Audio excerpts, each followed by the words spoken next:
This is Nancy with Creative Fun, and I just casted on 60 needles from 30 left to 30 right, and I'm going to attempt to make a, like one of those snake-like things, tubes filled with beans or rice or petals, what are those things, plastic pellets, there we go, that you can put in front of your door to block a draft. And that's what I need. So I'm going to try making a nice long strip that will go in front of our door to keep the cold air in. So I've casted on these guys. I've got my machine set at tension 6 with a sport weight type cotton yarn. And I cast on actually every other needle.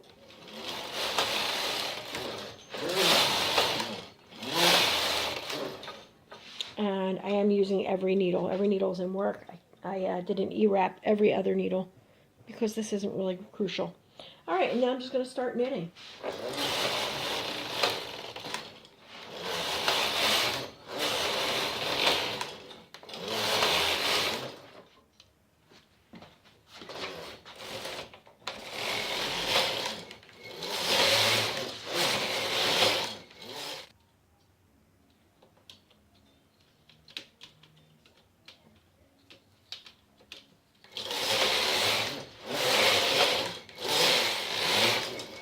That there is 100 rows that I just knit, and let's see, it looks like it's 8 inches stretched, so it's probably only 5 or 6 inches when it's off the machine.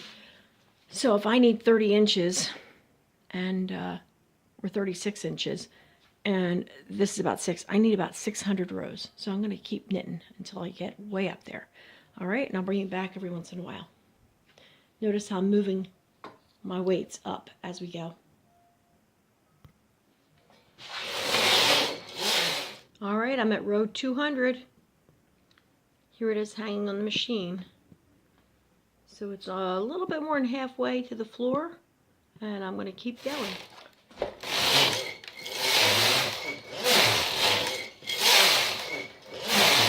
And that is 500 right there. And I got a good bit of fabric going all the way down to the ground. And I think that's going to be sufficient. So I'm going to change my tension to 10 and go back and forth 2 times before I cast off. Like so.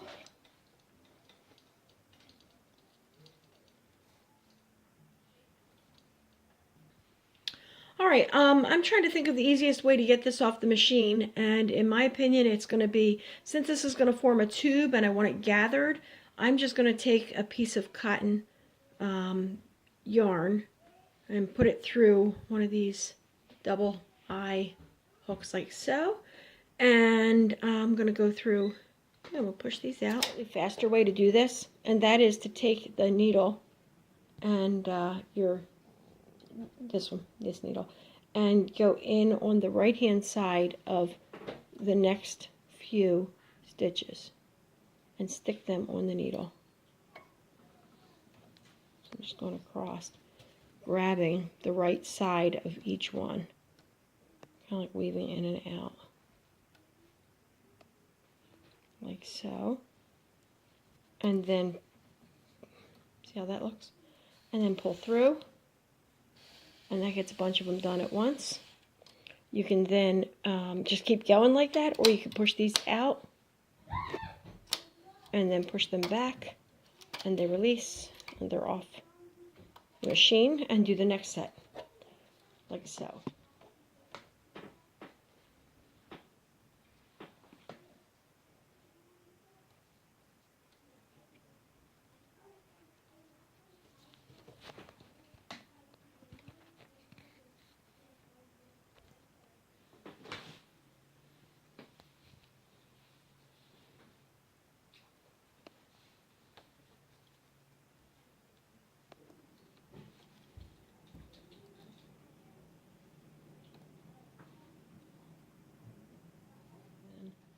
Pull through,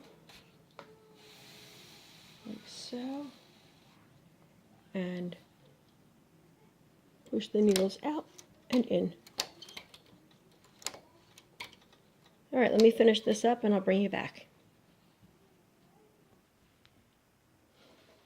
All right, I finished up getting it all the way down to the end. Push these out and pull it off the machine. And let me show you how this will work. Here's all the different parts of it with the yarn going through, and I'm just going to pull this yarn and it will tighten this up just like you would the top of a hat. There we go, I found it. All right, and this will gather up like so. I don't know if it'll be quite tight enough, but it's a good start. So now we have to seam up the sides. Now that we have the fabric all off the machine, the question is, how are we going to join the two sides? If you have a sewing machine, you could iron this, steam it, and then pin it and just sew these together. That would be kind of quick. If you like to hand sew items, or if you have to go on a long car trip, you could line up, place the right sides on the inside, line it up, and sew down the length. Okay, the fastest way I've decided to sew this up is to put the right sides together and thread an eye hook or a large knitting type a needle for tapestry. Let's get this up closer. Let's see, there we go. A tapestry needle like this. Well, tapestry needle would have a point on the end. Anyway, and to go through from one side to the other and pull it through and tie a knot like this, and then just weave your way back and forth, working about one stitch in.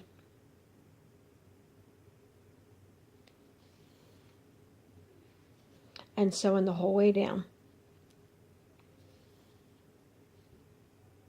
This will be a whole lot faster than what I tried doing on the knitting machine. So I hope that you follow my lead. It can be done on the knitting machine if you really don't like to sew, and I really don't like to sew. So if I tell you that you should do it by hand, just stitch it up real quick by hand. And of course, if we did this a different way with the ribber, we could knit circular all the way down, and then you would only have to finish up the two ends, and it would be pretty simple. So I'm going to come back in a little bit and show you how to fill it, and what the next steps are. Yep, I think that's going to work just great. Okay, here is the tube, and I'm trying to turn it inside out. Just not as easy as you would think. And I'm going to show you what I'm going to fill it with. You could fill it with beans or rice, or actually you could do the same thing and just make it shorter and use it for a hot rice, muscle soother for your neck or whatever, where you take a sock and you fill it up with rice and then put a little bit of water and throw it in the microwave and put it around your neck or on your sore muscles. However, my plan for this, which is about, I'm going to say 38 inches long, is to fill it with some plastic pellets that I found at some thrift shops. So let me get them out. Alright, here are the poly pellets that I got for 50 cents at a craft show. They look like a craft show at a thrift shop, and they look like this. Sometimes you find them around, otherwise you can buy them at craft stores. This one has a hole in the bottom, but I'm going to be filling the insides with them.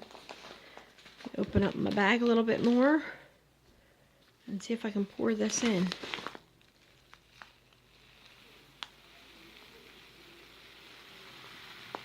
Hopefully it won't take too many, though I do have another bag.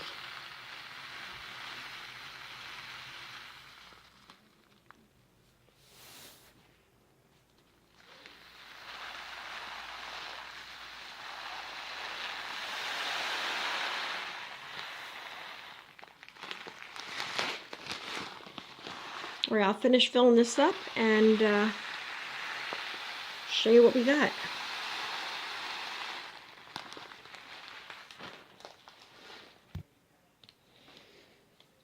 Okay, working on my next bag. These bags are 2 pounds each. I'm going to guess that it would take one full bag. maybe a little bit more than one, depending on how long you make them.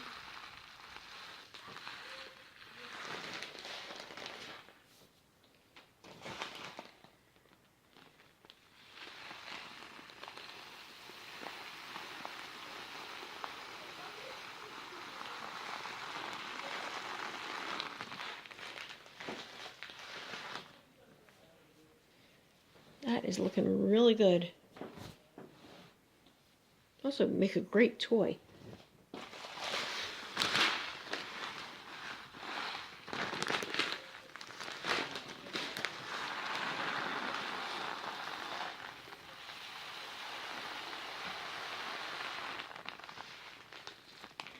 Yeah, I think it's stuffed right there. Just about three pounds, I think, maybe 4. Probably put a little bit more in, and then I'm going to seal up the top by picking up the stitches and pulling them to the center to gather them like that, and there you have it. And then this is going to go in front of our front door, where we have a draft coming in underneath, and the door gets used a lot, so we'll put this there to try to keep the draft out. Thank you for watching. If you have any questions, comments, or suggestions, please write them down below, and please hit the thumbs up and the subscribe buttons if you so desire. Thanks a lot, and have a great day.